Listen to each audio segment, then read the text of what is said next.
Pessoal, baseado em mais uma jurisprudência importantíssima do STJ em 2026, nós vamos a mais uma questão discursiva inédita. A gente acha no alto rendimento jurídico que, através de uma questão discursiva, você consegue ampliar seus horizontes e ter um panorama geral sobre um julgado aliado à legislação e à doutrina. Então, como é que funciona aqui o nosso método? Primeiro, a gente começa o vídeo com o enunciado, depois o julgado base. Por quê? Porque toda questão discursiva tem um julgado por trás.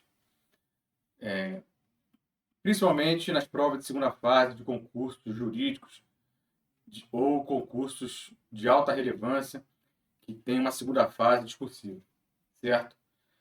Depois, teremos um gabarito comentado completo sobre a questão. Vamos passar rápido sobre esse assunto, porque senão o vídeo vai ficar muito longo, mas o PDF desse vídeo vai ficar disponível para vocês no Clube ARJ, que nós vamos conversar sobre no final do vídeo, e também tem o link na descrição do vídeo. Depois, partiremos para o espelho de correção. Esse aqui é a parte mais importante do vídeo, porque é onde o candidato mais se complica. Porque, eventualmente, numa pergunta discursiva, eles fazem uma pergunta, mas o espelho, os critérios do padrão da banca são muito maiores do que se pergunta. Por quê? Eles se baseiam nos julgados, na ratio decidendi dos julgados, e não simplesmente na tese fixada. E é isso que a maioria dos candidatos decoram. Só a tese não é suficiente para você passar em uma segunda fase de questão discursiva. Bem, depois de vermos o espelho, pontuação por pontuação, item por item, e como atingir a nota máxima no espelho, na sua resposta, iremos ao modelo de resposta nota máxima, certo? Uma que o alto rendimento jurídico acha que seria uma resposta nota 10. Então, esse é o panorama que nós vamos nos deparar aqui para frente. O julgado ele é sobre o ICMS de FAO. Não tem a pretensão aqui de ensinar agora o que seria o ICMS de FAO. Então, você tem que saber o que seria esse instituto, porque o julgado gira em torno dele. Dito isso, vamos aqui à questão discursiva. Valor 10 pontos até 30 linhas, tá? De forma manuscrita no dia da sua prova. Normalmente é esse limite. Como você responderia essa questão discursiva? Vamos ler aqui. Determinada empresa comercial estabelecida no DF adquiriu, antes da entrada em vigor da Lei Complementar 190 de 22, bens destinados ao seu ativo imobilizado, remetidos por fornecedores localizados em outros estados. O fisco distrital exigiu o recolhimento do ICMS de FAO, com fundamento na CF, na lei local e na Lei Candir, que é a Lei Complementar 87 de 96. A empresa ajuizou ação anulatória, sustentando que antes da LC 190 não havia lei complementar nacional suficiente para autorizar a cobrança do DIFAL, que é o diferencial de alíquotas, em operações interestaduais destinadas a consumidor final, ainda que contribuinte do imposto. Alegou ainda que o entendimento firmado pelo STF sobre a necessidade de lei complementar para o DIFAL deveria ser aplicado indistintamente a contribuintes e não contribuintes. Tá? Entendimento do STF. Bem, aí são 3 itens que englobam o enunciado. Letra A. A cobrança do ICMS de FAO no caso narrado, era juridicamente possível antes da Lei Complementar 190 de 22, qual é a distinção relevante entre consumidor final, contribuinte, e consumidor final, não contribuinte para fins de incidência do ICMS de FAO?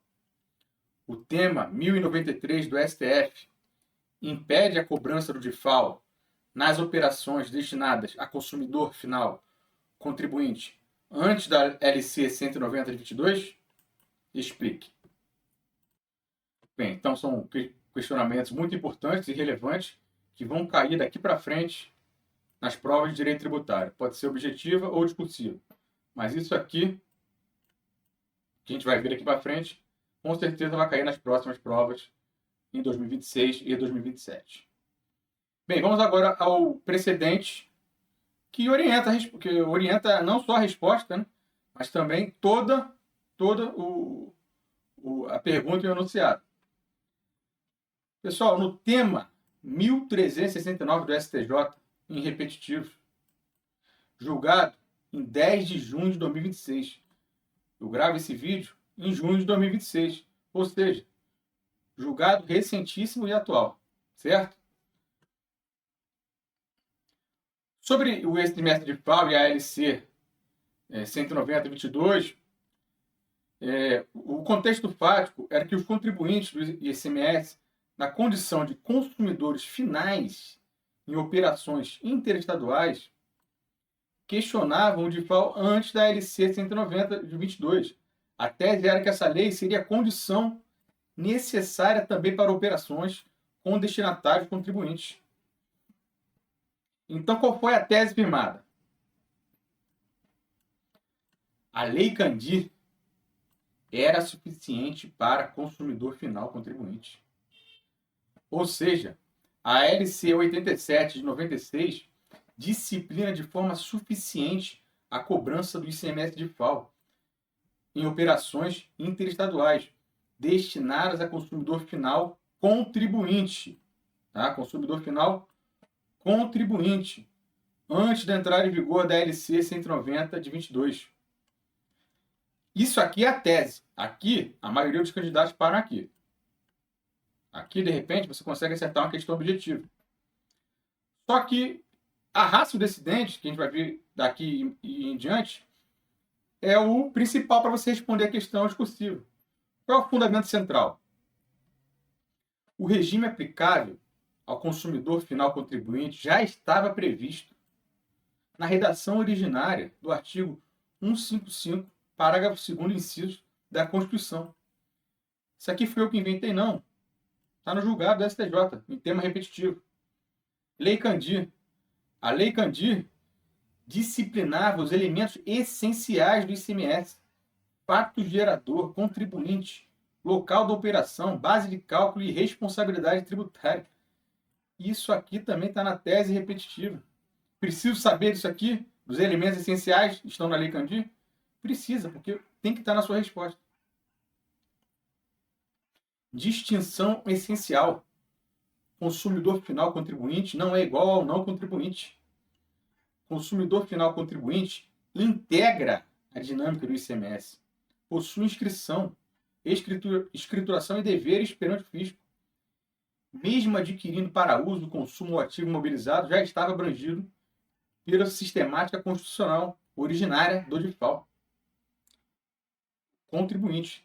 Isso que é essa tese do STJ agora, de junho de 2026, está falando. Agora, o não contribuinte não participa ordinariamente da apuração do ICMS. A emenda constitucional 87 de 2015 alterou a repartição do DIFAL para essa categoria, exigindo essa categoria não contribuinte, consumidor final não contribuinte, exigindo posterior disciplina por lei complementar, que se insere na Lei Complementar 190 de 2022. Então, a pegadinha dessa questão é essa. Trata as duas categorias como idênticas e leva ao erro. O tema atual aqui do STJ, 1369, é justamente sobre a suficiência da Lei Candir para o consumidor final contribuinte. Aí temos o tema em repercussão geral do STF, tema 1093. O tema 1093 do STF, relaciona-se à necessidade de lei complementar para DIFAL em operações destinadas a consumidor final não contribuinte, certo? Especialmente após a emenda constitucional 87 de 2015. Posteriormente, o STF ainda falou o seguinte: olha só, se for contribuinte, tá? A natureza dessa controvérsia é infraconstitucional. Então, quem tem que falar sobre isso não é o STF. Sobre o contribuinte. Eu falei aqui sobre o não contribuinte porque da situação estava na Constituição, certo? Especialmente após a emenda constitucional 87. Sobre os contribuintes, consumidor final contribuinte, a controvérsia definida aqui, ó, no tema 1331 do STF, a controvérsia é infraconstitucional. Então, cabe ao STJ, por ser infraconstitucional, uniformizar. E o que foi feito nesse tema aqui de junho de 2026. Conclusão. O tema 1093 do STF não impede a cobrança do DIFAL de consumidor final contribuinte antes da Lei Complementar 190 de 2022. Julgado extremamente importante, aliado a outros julgados, certo? O tema 1093 do STF, o tema 1331 do STF e o tema 1369 do STJ, que você tem que saber uma prova de direito tributário. Aqui, como eu falei, o gabarito comentado de cada item. Não vamos passar por eles aqui, porque senão o vídeo vai ficar muito extenso. Mas, conforme eu já disse, esse PDF estará completamente na sua íntegra no Clube RJ, que está na descrição do vídeo. Certo? Então vamos passar aqui rapidamente o gabarito do item B. Gabarito comentado do item C. Agora vamos à parte mais importante aqui do vídeo, que é o espelho de correção. Como as bancas trabalham com o espelho de correção. Por exemplo, a letra A, eles valoraram 4 pontos. E olha as parciais aqui de nota. O candidato tira 0. Ele afirma que a cobrança era impossível antes da LC 190/22, sem distinguir contribuinte e não contribuinte. Vai apenas 1 ponto se fundamenta e reconhece genericamente a possibilidade, sem indicar a condição de consumidor final contribuinte ou a Lei Candir. 2 pontos. Afirma corretamente que a cobrança era possível para contribuinte e menciona a Lei Candir, mas com fundamentação incompleta. 3 pontos. Explica que a Constituição já previa sistemática para contribuintes e que a Lei Candir disciplinava elementos essenciais do ICMS. E para a nota máxima, responde de forma completa, com Constituição, Lei Candir, citando o tema 1369 da STJ, destacando que a LC 190/22 não inaugurou a exigibilidade para contribuintes. Ou seja, veja a complexidade de uma discursiva. A maioria dos candidatos ou não sabe e vai tirar 0 ou para aqui. Por isso a pessoa fala, eu sabia tudo, eu acertei, eu vou tirar 10. Só que não. O espelho te exige muito. E nós vamos ver daqui a pouco, no padrão de resposta à nota máxima, como que se encaixa isso aqui numa questão discursiva. Seguimos para o item B, que vale 3 pontos. Temos aqui as pontuações parciais, certo? E para você conseguir tirar a nota máxima, tem que explicar que o contribuinte já estava abrangido pelo regime constitucional originário, enquanto não contribuinte demandou disciplina específica após a emenda constitucional 87 de 2015 e a LC 190 de 2022. Daqui a pouco vamos ver no padrão de resposta à nota máxima como encaixar isso aqui na letra B, para você tirar a nota máxima. Essas aqui são as parciais para vocês depois darem uma olhada com calma. Item C também vale 3 pontos. Para tirar a nota máxima, explica o tema 1093 do STF. Você veja bem que é complexo. Você tem que se lembrar do tema 1093 do STF. Ah, tem que se lembrar do número do tema? Às vezes sim, às vezes tem espelho que demanda o número do tema. Tá? Só que se você não souber o tema, coloca conforme jurisprudência do STF. Precisa, né? Se você não souber o número, é melhor falar genericamente STF, tá? Para não se complicar. Explica que o tema do STF não se aplica automaticamente aos contribuintes. Menciona o outro tema do STF, dizendo que a matéria é infraconstitucional, e conclui pela aplicação do tema 1369 do STJ. Ou seja, olha para você tirar 3 pontos, o que tem que falar. Muita coisa que tem que falar. Tem que falar de 3 temas aqui importantíssimos do direito tributário, tá? Que com certeza vai cair nas suas provas. Por isso que está aqui na nossa questão. Bem, seguindo, aqui temos como a banca enxerga a sua resposta, para vocês darem uma olhada com calma depois no PDF.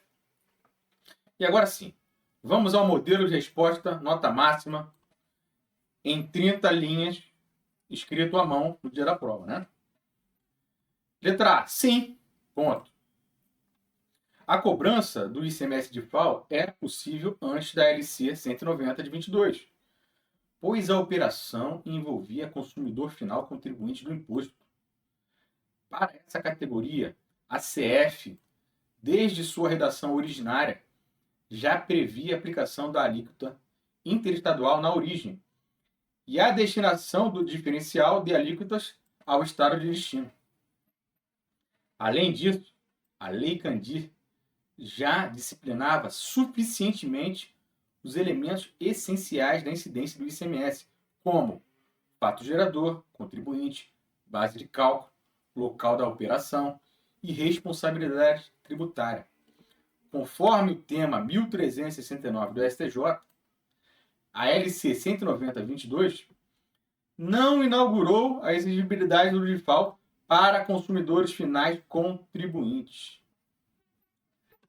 Aqui, respondemos, batemos todos os itens do espelho. Nesse item A.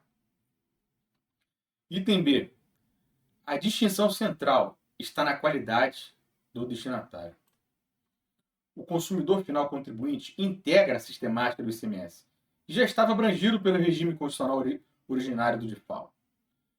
O consumidor final não contribuinte, por outro lado, não participa da apuração do imposto, razão pela qual a emenda constitucional 87 de 2015 alterou o regime aplicável a ele, exigindo posterior disciplina por lei complementar. Assim foi feita a LC 190 de 22, que tem maior relevância para as operações destinadas a não contribuintes, não para inaugurar a cobrança em relação aos contribuintes. Letra C. O tema 1093 do STF não impede a cobrança no caso. Esse precedente refere-se à necessidade de lei complementar para viabilizar a cobrança do DIFAL em operações destinadas a consumidor final não contribuinte. Já nas operações com consumidor final contribuinte, o STF, no tema 1331, reconheceu a natureza infraconstitucional da controvérsia sobre a suficiência da Lei Candir. Por isso, aplica-se o entendimento do STJ no tema 1369, segundo o qual a Lei Candir já era suficiente para a cobrança antes da LC 190 de 22. Então, gente, aqui em 30 linhas, resolvemos essa questão complexa de direito tributário com tantas peculiaridades. Depois aqui colocamos algumas observações, né, de prova, alguns erros que comprometem a nota e como se evitar, certo? Tudo isso está no PDF, no Clube ARJ, aqui, ó, nesse site, altorendimentojurídico.com.br. Você pode fazer parte do nosso clube e ter acesso a questões discursivas inéditas que vão cair no seu concurso, nos seus concursos de 2026, 2027, 2028 e assim por diante, porque são casos recentes, e é assim que a banca gosta de cobrar. Questão difícil, com espelho complicado e e com muita peculiaridade. Se não conseguir, se não puder fazer parte pelo valor simbólico lá do nosso projeto Clube RJ, a gente pede só que siga a gente aqui no Instagram, no YouTube, se gostou do conteúdo. Comente também se gostou ou não gostou. Dê um feedback para a gente melhorar. Também temos o nosso Instagram, Alto Rendimento Jurídico. Então, nos siga lá. Também temos bastante conteúdo lá de qualidade. Tá bom, pessoal? Então, era isso que eu tinha para dizer hoje. Fiquem com Deus e um abraço.